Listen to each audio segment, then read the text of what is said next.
10절 말씀으로 현실과 믿음 사이에서라는 제목으로 하나님 말씀 선포하도록 하겠습니다. 참 이상한 일을 오늘 본문을 통해서 우리는 보게 됩니다. 아브라함이 12장 시작할 때 하나님께 받은 약속을 우리는 잘 기억하고 있습니다. 그렇기 때문에 창세기 12장을 읽는 독자라면 누구나 오늘 본문에 이르렀을 때에 큰 의문을 품게 되는 것입니다. 12장을 살펴보면 어떻습니까? 12장 2절을 보시면은요. 이렇게 나옵니다. 내가 너로 큰 민족을 이루고 내게 복을 주어 내 이름을 창대하게 하리니 너는 복이 될지라 이렇게 이야기하고 있어요. 그렇죠? 하나님의 약속은 무엇입니까? 하나님이 아브라함에게 주셨던 약속은 복이었습니다. 복. 한번 따라해 보실까요? 복. 예. 복. 예. 하나님이 아브라함에게 주시기로 약속하신 것은 바로 복이었어요. 그런데 복을 약속받았지만 실제로는 아브라함이 받은 것은 복이 아니고 기근이었습니다. 그래서 어, 12장 10절 말씀 우리 말씀 한번 띄워주시면 좋겠습니다. 12장 10절 말씀 한번 같이 보겠습니다. 한번 같이 읽어볼까요? 시작. 그 땅에 기근이 들었으므로 아브라함이 애굽에 거류하려고 그리로 내려갔으니 이는 그 땅에 기근이 심하였음이라. 기근을 계속해서 이야기하죠. 반복해서 이야기합니다. 그리고 10절 하반절에 그 땅의 기근이 어떻대요? 견딜 만큼 온 것이 아니고 심하게 왔다고 기록하고 있어요. 아브라함은 하나님의 약속을 찰떡같이 믿고 지금 고향 땅을 버리고 하나님이 약속하신 그 약속을 따라서 하나님의 사람이 되겠다고, 복의 사람이 되겠다고 다짐하면서 지금 약속의 땅까지 온 거예요. 여기까지 지금 온 거예요. 그래서 복을 약속으로 받았기 때문에 그 약속의 땅에 왔을 때는 당연히 복을 받을 것이라고 아브라함은 기대를 했을 것입니다. 그러나 참 얄궂게도 우리 하나님께서는 복 대신 아브라함의 동네에 기근을 허락하셨던 것입니다. 약속받은 복과 실제로 받은 기근은 달라도 너무나 다릅니다. 복을 준다고 하고 기근을 준다고 하면 복이네 이러고 받으실 분 혹시 계십니까? 계실까요? 네. 전혀 그런 분이 아마 안 계실 거예요. 저 같아도 잘 이해가 안 될 겁니다. 이 복이라는 것은 히브리어로 베라카라고 불리는데요. 축복, 또 관대한 것, 차고 넘치는 것입니다. 다시 말해서 좋은 것을 의미하는 거예요. 복은 좋은 것이죠. 그러나 기근은 무엇입니까? 기근은 라브라고 하는데 이것은 부족한 것이에요. 다 말라버리는 것이고 굶주리는 것이고 결핍되는 것이에요. 뭔가 부족한 것이에요. 다시 말해서 그냥 나쁜 것입니다. 복이 좋은 것이라면 기근은 나쁜 것이에요. 좋은 것을 주시기로 하면서 나쁜 것을 주고 계신 하나님의 모습을 우리가 보게 되는 것입니다. 복이 있어야 할 곳에 지금 심한 기근이 와 있는 거예요. 참 답답한 노릇입니다. 복의 근원이 자리 잡고 있는 그 땅에 나쁜 것, 좋은 것이 아닌 나쁜 그 기근이 왜 이렇게 설치고 있는 것일까요? 우리는 그것을 의문을 품게 되는 거예요. 하나님의 약속과 순종의 결과가 너무나 다를 때, 약속은 복이었는데 순종의 결과는 기근이었을 때, 그것이 너무나 다를 때 우리는 이것을 어떻게 받아들여야 합니까? 고난에는 다 뜻이 있다고 이야기하죠. 한 성경학자는 아브라함이 겪은 기근, 즉 그의 인생에 불현듯 찾아든 고난에 대해서 이렇게 이야기를 하고 있습니다. 고난 중에 한없이 낮아져서 낮은 곳에 괴는 은총의 샘을 맛보게 하기 위해서 하나님은 그 약속의 땅에 기근을 허락하셨다. 이렇게 이야기하세요. 말하자면 모든 물을 다 말려버리는 것이 바로 기근이고 가뭄입니다. 기근이 찾아오면 물이 다 마르죠. 그러니까 어떡합니까? 그 물을 찾아서 떠나고 또 떠나는 거예요. 물이 높은 곳에 있었는데 높은 곳에서 찾으니까 물이 없어요. 그러니까 물을 찾아서 낮은 곳으로 계속 내려가다 보면 그곳에서 샘물을 만나게 된다. 우리 정샘물 목사님 말고 샘물을 만나게 된다. 우리 좀 샘물이라는 단어가 자꾸 나오는데 예, 정샘물 목사님 아니고 우리 샘물, 고여있는 샘물이에요. 좀 불편해하시지 않았으면 좋겠습니다. 자꾸 샘물 얘기하게 되는데 그 복의 샘물로 우리를 인도하시는 거예요. 그러니까 그 의미를 담고 있는 것이 아닌가 이렇게 해석을 합니다. 근데 정말 그렇습니다. 성경을 찾아보니까 신명기 8장 2절에서 3절인데요. 우리 한번 띄워주시면 같이 읽어보겠습니다. 신명기 8장 2절에서 3절 같이 읽습니다. 시작. 내 하나님 여호와께서 이 40년 동안에 내게 광야의 길을 걷게 하신 것을 기억하라. 이는 너를 낮추시며 너를 시험하사 내 마음이 어떠한지 그 명령을 지키는지 지키지 않는지 알려 하심이라. 너를 낮추시며 너를 줄이게 하시며 또 너도 알지 못하며 내 조상들도 알지 못하던 만나를 내게 먹이신 것은 사람이 떡으로만 사는 것이 아니요 여호와의 입에서 나오는 모든 말씀으로 사는 줄을 내가 알게 하려 하심이니라. 그렇습니다. 고난의 뜻이 있다고 이야기하는데 신명기 8장 말씀에 고난의 뜻이 있다고 하나님은 분명하게 이야기하고 계신 거예요. 정확히 이야기하자면 고난의 뜻이 있는 것이 아니라 하나님의 자녀가 받는 고난은 하나님의 뜻에 의해서 겪게 되는 것이다라고 우리는 이해할 수가 있는 것이에요. 하나님께서는 그들이 줄인 것, 그것을 통해서 그들이 굶주린 것, 그 배고픔을 통해서 사람이 떡으로만 사는 것이 아니고 여호와의 입에서 나오는 모든 말씀으로 살아야 한다는 것을 가르쳐 주신 것입니다. 배고픔에는 다 이유가 있다는 거예요. 하나님의 뜻이 있다는 것입니다.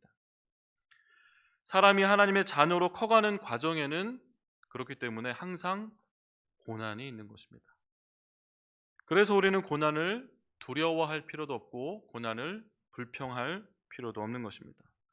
하나님은 우리 인생을 자신의 사람으로 다듬어가는 그 과정 중에 종종 고난과 시련을 허락하시고 그 고난을 통해서 우리의 마음을 더 낮추시고 그 낮은 곳에 고여있는 은혜의 샘물을 만나게 하시는 거예요. 그 은혜의 샘물을 만나게 함으로써 내가 그토록 간구했던 떡이 아니고 떡만으로 사라질 인생이 아니고 내가 하나님의 말씀으로 사라질 인생이라는 것을 비로소 그곳에서 깨닫게 해주시는 것입니다. 다시 연약한 그 인생을 소생시켜 주시는 것이죠. 하나님께서는 그러한 뜻을 가지고 계시기 때문에 우리가 고난이 있더라도 우리는 감사할 수 있는 것입니다.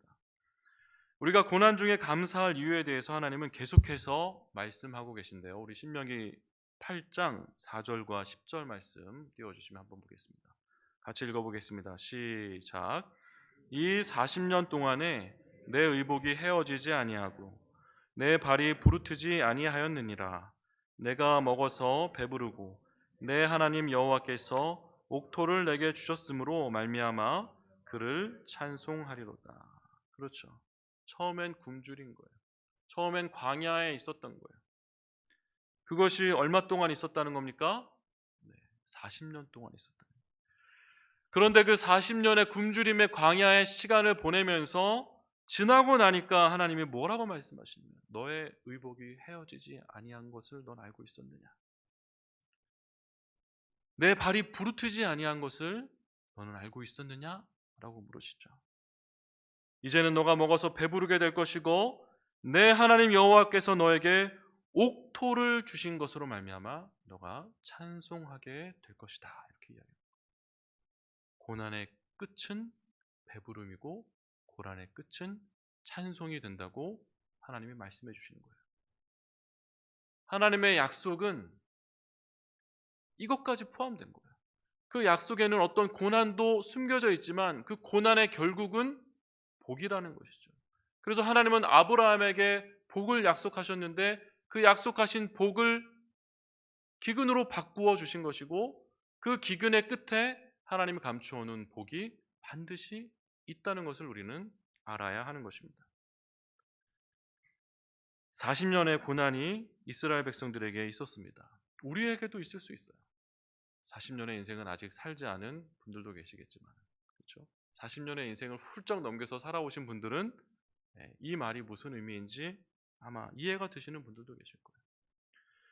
40년의 고난이 있으면 어떻습니까? 그 시간이 지나고 났을 때 우리가 뒤를 돌아보면 우리의 의복이 헤어지지 아니하고 또 우리의 발이 부르트지 않아서 더 고난을 받아도 괜찮을 것만 같은 그 강건함이 우리 안에 남아있다는 것을 우리가 보고 의아해할지도 모릅니다. 또한 그곳에서 허락하신 하나님의 옥토를 우리가 발견하고 그 땅에 서서 하나님을 찬양할 그날이 우리에게 오게 될 것을 여러분 믿으시고 그것을 놓고 하나님께 감사하며 소망을 품고 살아가시기를 주님의 이름으로 축복합니다. 아멘. 그렇습니다. 이렇게 말씀드리는 건 쉬운데 성경의 내용은 그렇게 간단하진 않습니다. 그렇죠? 예. 간단하면 좋겠죠. 그런데 아브라함은 그 고난 앞에서 뜻밖의 결정을 하는 거예요. 우리도 그럴 수 있다는 거예요. 다 알고 있습니다. 하지만 고난의 벽이 그 믿음을 가지고 어떻게 해보기에는 너무나 강하고 이 높아 보여서 우리도 아브라함과 같이 뜻밖의 결정을 할 수도 있다는 거예요. 아브라함은 오늘 그런 결정을 한 거예요. 약속의 땅을 향한 신앙의 정주행이 아니고 약속의 땅을 등지고 역주행을 하고 있는 거예요. 신앙의 역행입니다. 이것은 마치 어머니 뱃속에서 아이가 응애하고 나왔는데 엄마의 젖을 먹다가 이렇게 이야기하는 거예요. 엄마, 나 다시 돌아갈래. 그런다고 다시 돌아갈 수 있습니까? 나비가 된 애벌레가 한참 날다가 꽃들 지나가면서 이렇게 계속 꽃마다 날아다니는 게 너무 힘들어서 너무 힘들다. 나 다시 애벌레로 돌아갔으면 좋겠다. 이렇게 말하는 것과 같은 거예요. 대학에 입학한 학생이 학업을 중단하고 다시 고등학교로 진학하겠다는 거예요. 어떤 집사님이 아들 하나 독자 외동아들을 홀어머니가 그 외동아들을 열심히 정말 목욕탕 청소하시면서 뒷바라지 해가지고 이 아이를 의대에 보내서 의사로 만들었다. 의사가 됐는데 아이가 의사 안 하겠다고 집에만 있는 거래요. 자기 의사 안 한다. 못 하겠대요. 대학을 다시 가고 싶다고 합니다. 어떡합니까? 답답하죠. 그런 현실의 벽 앞에서 신앙의 역행이 일어나는 겁니다. 신앙의 역행. 우리 신앙생활의 공식이 한 가지가 있어요. 성경이 이야기해주는 공식이 있어요. 지난 주일날 어떤 형제가 이런 이야기를 하더라고요. 어떤 분이 가이드를 주시는데 신앙생활을 하기 위해서는 창세기를 읽고 출애굽기를 읽고 또 마가복음을 읽고 사도행전을 읽어야 된다. 이게 성경의 기본이다. 이렇게 이야기를 자기는 가르침 받았다는 거예요. 근데 들어보니까 참 그런 거예요. 왜 그러냐면 신앙의 공식이 있는데 그 공식은 뭐냐면 신앙생활의 시작은 출애굽에서 시작이 있는 거예요. 나만의 애굽, 내가 쌓아놓은 그 성, 내가 갈구하는 그 화려한 어떤 삶, 그 도시로부터 그 나라로부터 일단 벗어나야지 신앙생활을 본격적으로 우리가 할 수 있는 것입니다. 말하자면 출애굽이 신앙의 첫걸음인 거예요. 그런데 아브라함은 지금 어떻습니까? 출애굽하는 인생이 아니고 오히려 향애굽, 입애굽하려고 애굽으로 향하고 있는 모습을 보게 됩니다. 뿐만 아니라 애굽 땅에서 비비고 살기를 꿈꾸면서 살아가고 있는 거예요. 애굽을 벗어나기를 꿈꾸는 것이 아니라 애굽에 들어가서 애굽에서 어떻게든 살아보려고 그것을 꿈꾸면서 신앙의 역주행을 하고 있는 것입니다. 창세기 12장 10절의 말씀 한번 보겠습니다. 창세기 12장 10절 제가 읽습니다. 그 땅에 기근이 들었으므로 아브라함이 애굽에 거류하려고 그리로 내려갔으니 이는 그 땅에 기근이 심하였습니다.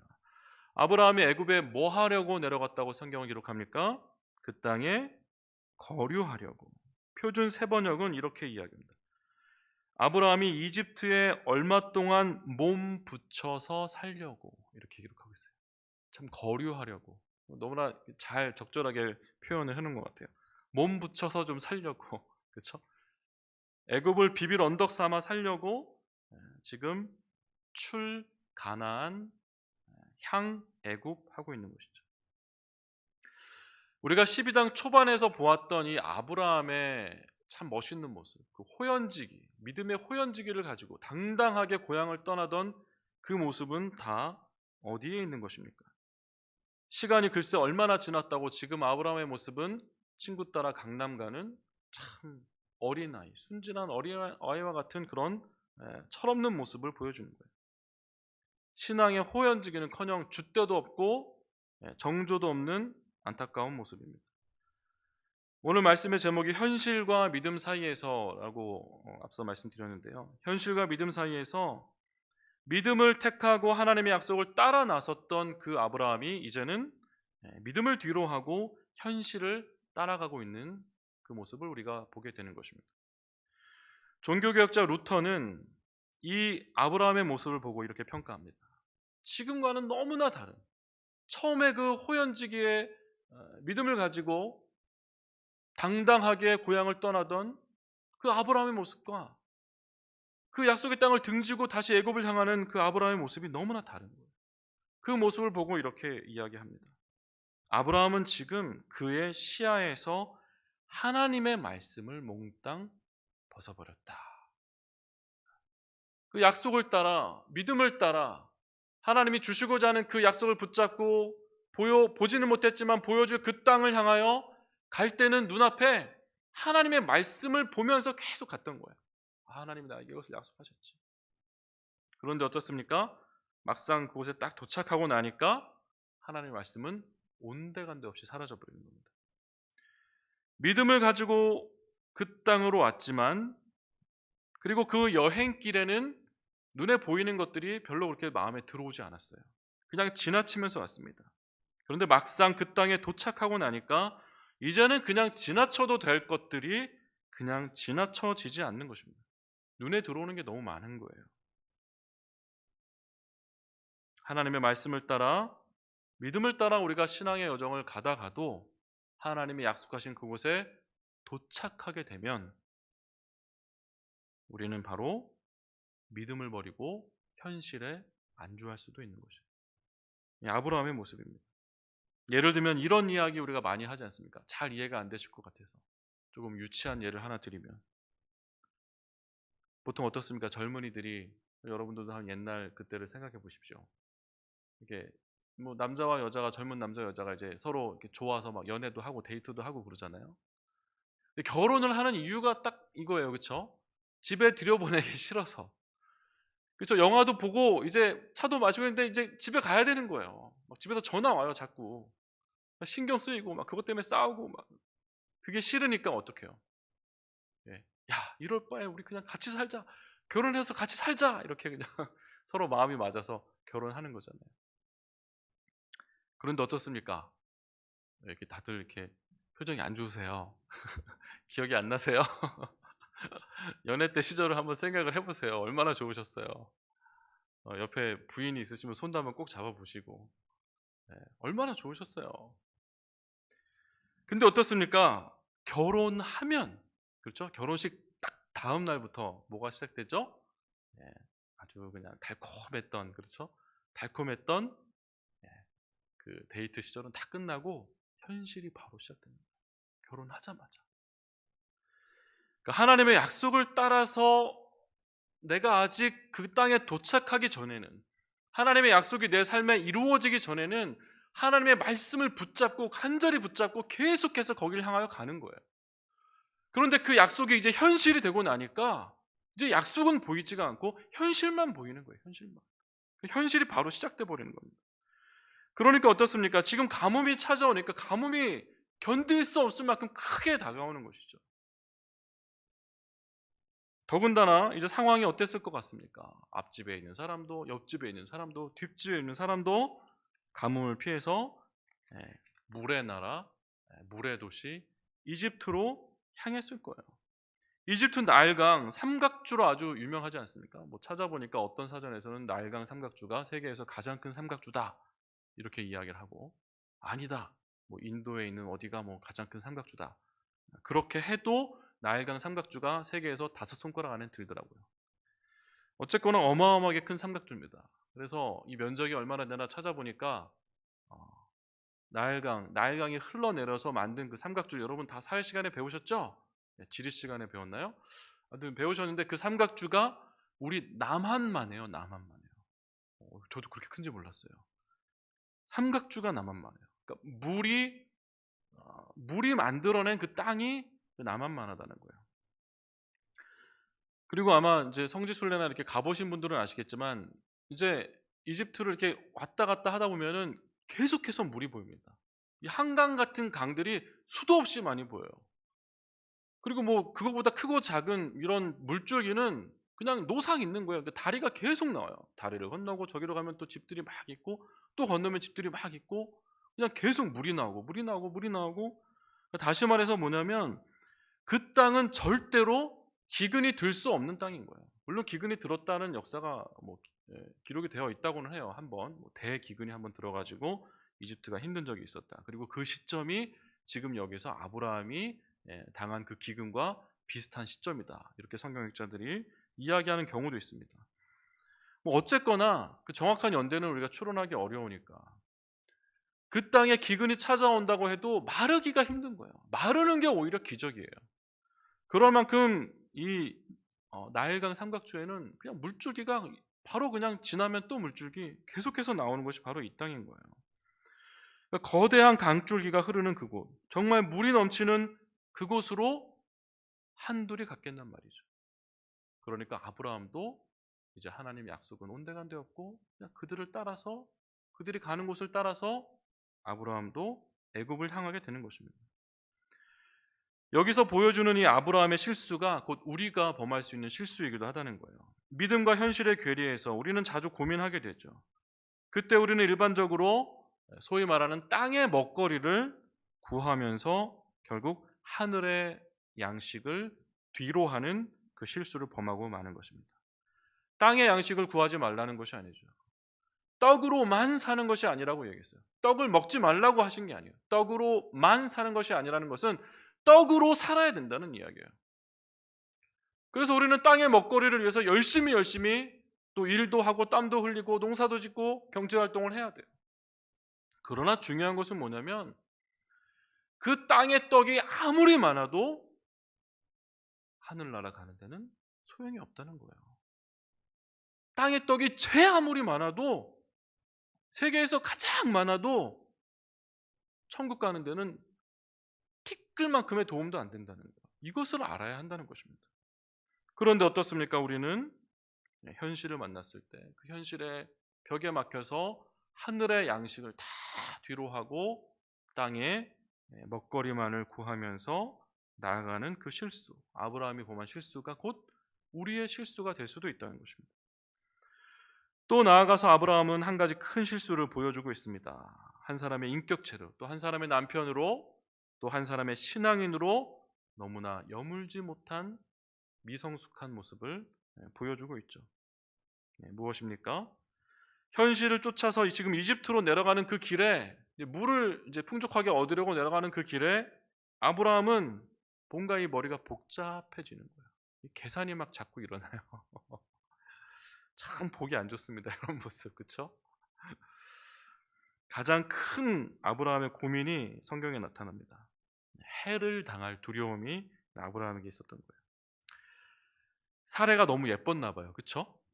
사례가 너무 예뻤나 봐요. 근데 이제 성경을 천천히 읽다 보면은 사례가 예쁘다고 말은 하는데 결국 사례가 예쁜 게 문제가 아니고 아브라함이 죽게 될 것을 아브라함은 고민하고 있는 거예요. 12장 12절 말씀 한번 띄워주시면 보겠습니다. 한번 같이 읽어볼까요? 12장 12절 시작. 애굽 사람이 그대를 볼 때에 이르기를 이는 그의 아내라 하여 나는 죽이고 그대는 살리리니. 뭐예요? 지금 무슨 얘기하는 거예요? 내가 죽을 것 같다 이런 거예요. 결국은 그거예요. 너는 산대, 나는 죽을 것 같아. 그러니까 결국 그 얘기는 그냥 내가 죽을 것 같다는 거예요. 이집트에 들어오면서 아브라함의 마음에 가득 차오는 그 걱정은 살해 걱정이 아니고 자기 목숨 걱정이에요. 지금 얼마나 치졸합니까? 그래서 그가 이런 꾀를 이제 생각해냅니다. 12장 13절입니다. 제가 읽어보면은요. 원하건대 그대는 나의 누이라 하라. 그러면 내가 그대로 말미암아 안전하고 내 목숨이 그대로 말미암아 보존되리라 하니라. 그러니까 누이라고 이렇게 이야기해서 남편이라는 것을 속이고, 뭐 진짜로 관계가 누이건 뭐 말건 그것이 중요합니까? 속내는 뭐예요? 넌 어떻게 되든 말든 상관없고 일단 난 살고 봐야겠다, 이 얘기예요. 살해의 치마 폭 속으로 숨어들고 싶은 그 정말 유치한, 아직도 전냄새 가지지 않은 어린아이의 모습을 보게 되는 겁니다. 대단히 실망스러운 부분입니다. 이 부분에서 참 이 사람을 믿음의 조상이라고 할 수 있을까? 창세기를 읽을 때마다 계속해서 의문이 들었던 부분이에요. 어떻게 이런 사람을 믿음의 조상이라고 할 수 있을까? 자존심이 상하죠. 아내는 남의 집에서 아무리 왕이라고 한들 왕의 성놀이개가 되건 말건 내 목숨 하나만 살리고 보겠다는 그런 못된 심보를 가지고 계산 속에 아내를 죄 속으로 밀어넣고, 또 그 아내를 범하게 하는 그 사람마저도 죄에 빠지게 하는 정말 엄청난 일을 지금 아브라함이 계획하고 있는 거예요. 말조심을 해야 됩니다. 말이 씨가 된다고 했는가. 정말 들어가니까 사례가 정말 예뻤는지 안 예뻤는지 사람들이 사례를 보고 어디서 왔는지 그러면서 막 흠모하는 막 탄성을 막 자아내는 거예요. 지금은 이제 고인이 되었지만 롱펠로우라는 미국의 하버드 언어학 교수였고 또 시인이었는데, 이분이 이 장면을 놓고 이렇게 설명을 합니다. 아브라함이 사레와 함께 이집트에 가던 날 그 땅의 색깔은 사레의 아름다움으로 밝아졌노라. 어느 정도의 미모인지 대충 느낌이 오시나요? 네. 정말 잘생긴 남자, 정말 예쁜 그 여성분을 보면은 멀리서도 눈에 띄잖아요. 그렇죠? 그런 경험 해보셨습니까? 네, 빨리 옆에 있는 분에게 빨리 해보셨다고 하시는 게 좋을 거예요. 아는 어떤 후배가 이태리에 가서 너무너무 멋있는 남자가 저기 멀리에 서 있는데 한눈에 들어오더는 겁니다. 한눈에. 이태리에서. 근데 아무리 봐도 한국 사람 같다는 거예요. 사람들이 막 모이기 시작해서 자기도 막 빠른 걸음으로 갔더니 조인성이더래요. 조인성. 와, 이태리에서도 그냥 광이 나더래요. 광이, 조인성이. 실제로 못 봤는데 도대체 얼마나 잘생겼길래. 보신 분들은 진짜 잘생겼다고 그러더라고요. 뭐 그 정도로 아마 이야기하는 것 같아요. 그래서 창세기 12장 15절에 이렇게 이야기해요. 바로의 고관들도 그를 보고 바로 앞에서 칭찬함으로 그 여인을 바로의 궁으로 이끌어들인지라. 왕과 동침할 사람이기 때문에 왕궁으로 가서 뭐 바로 뭐 그날 왕이 동침하겠습니까? 그렇지 않죠. 다 검증을 하는 거죠. 이 사람이 임신했는지 안 했는지. 또 뭐 이런 일들을 검증을 하다 보면 뭐 최소한 한 달 이상의 시간이 필요할 거예요. 어쨌거나 몸단장을 시키고 향수도 뿌리고 하면서 이제 그때를 준비하는 시간들을 아마 갖게 될 것입니다. 그래서 궁으로 잡혀 들어간 지 며칠이 지났어도 아마 사례는 정조를 지킬 수 있었을 거예요. 그러나 그때에 이제 어떤 일이 일어납니까? 하나님께서 역사하시는 거죠. 우리 17절 말씀을 봅니다. 창세기 12장 17절 같이 읽어보겠습니다. 시작. 여호와께서 아브라함의 아내 사레의 일로 바로와 그 집에 큰 재앙을 내리신지라.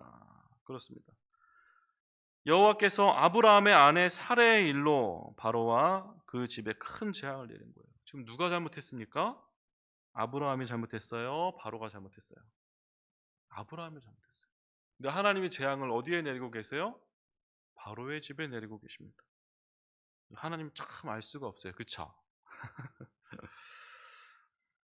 하나님의 뜻이 어디 있는지 참 오리무중 알기가 어려운 것 같아요. 그런데 분명히 하나님의 뜻을 알 수 있는 구절이 있습니다. 우리 19절 말씀입니다. 한번 같이 읽어볼게요. 12장 19절 말씀 시작. 내가 어찌 그를 누이라 하여 내가 그를 데려다가 아내를 삼게 하였느냐?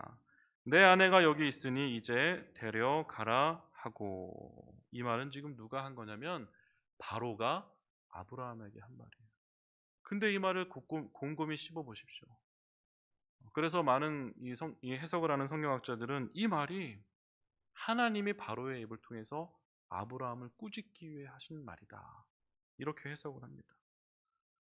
아브라함은 지금 그가 해냈던 짜냈던 그의 그 거짓말, 그것이 지금 바로의 입을 통해서 바로의 신하들에게 다 들려지고 온 이집트에 다 소문이 나게 돼버린 거예요.